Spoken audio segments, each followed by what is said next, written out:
The air hits you first, a solid, crystalline wall of cold that steals the breath from your lungs and freezes the moisture in your eyes. You are not in your time. The world you knew is gone. You are here. The Pleistocene.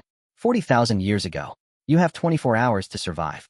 And the first thing that will kill you is not the cold. It's not the monstrous beasts lurking in the snow-dusted pines.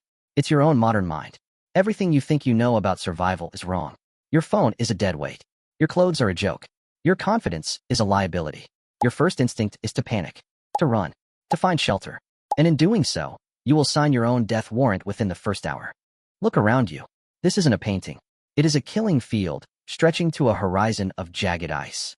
That silent, snow-laden forest is not empty. It is watching you. A pride of cave lions, a third larger than any lion alive today, doesn't need to see you to know you are here. They can smell your foreignness, your fear.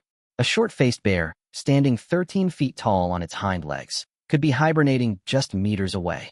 This world operates on a single, brutal equation: calories. Every step you take burns energy you cannot replace. Every shiver is a countdown to zero. The landscape itself is a predator.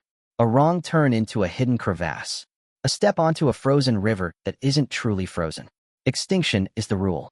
Survival is the miraculous, razor-thin exception. Your instinct screams to do something, anything. Build a fire. Find a cave. But your frantic, modern brain is making too much noise. You are broadcasting your weakness to a world that feeds on it. In the Pleistocene, panic is a predator all its own. And you have just become its easiest prey. You are missing the most important signals. The subtle shift in the wind. The distant, panic call of a bird. The unnatural silence that means an apex predator is on the hunt. You see a terrifying, empty wasteland. Your ancestors saw a library of information. But let's pause your inevitable, freezing death for a moment. Because the real story isn't about you failing. It's about how they succeeded.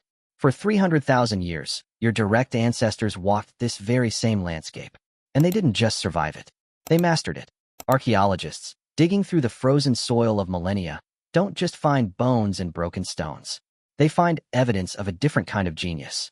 They uncover spear points made of flint, so perfectly balanced, so impossibly sharp, that they rival modern surgical steel.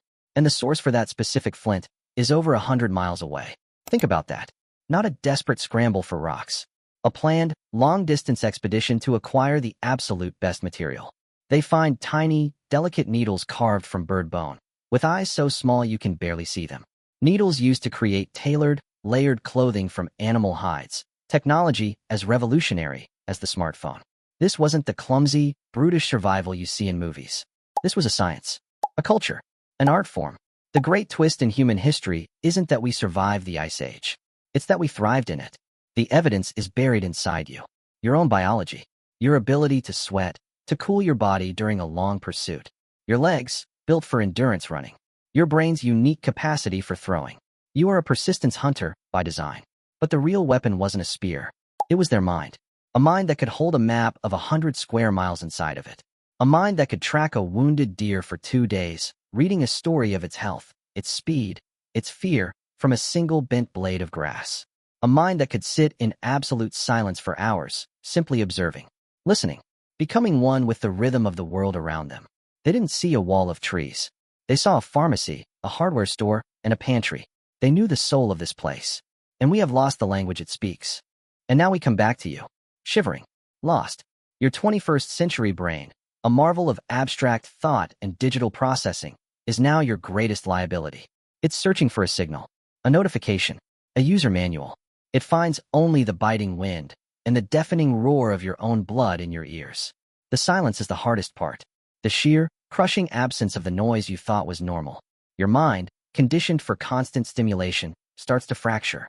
You experience a dread so profound it feels like a physical presence. That's not just fear of the cold. That is withdrawal. It's the modern mind, unplugged from its artificial world, confronting the vast, terrifying, beautiful reality our ancestors called home. We have traded the skill of reading a broken twig for the skill of reading a text message. We swapped the ability to predict a storm from the taste of the air for an app that tells us the weather. And standing here, at the dawn of humanity, you realize what a terrible bargain we have made. The sun begins to set on your first day. The sky bleeds, orange and purple, a spectacle of heartbreaking beauty. But with the fading light comes a cold that doesn't just bite. It shatters. A cold that can freeze you solid in your sleep. You probably didn't make it. The real you, the one watching this in your warm, safe home, is the result of a different story. You are the living proof of an unbroken chain of success that stretches back across an ocean of time. The blood of the person who did know what to do flows in your veins. The one who knew where to find a dry cave. The one who could start a fire with just 2 sticks and a secret. The one who looked at this frozen world not with fear, but with respect. And with knowledge. You carry the entire genetic library of Ice Age mastery within you. We built cities of glass and steel to protect us from the world they conquered. We have forgotten their names. We have forgotten their ways. And in our bright, comfortable, digital cages, we have forgotten the most important thing of all, who we are and what it truly took to be here.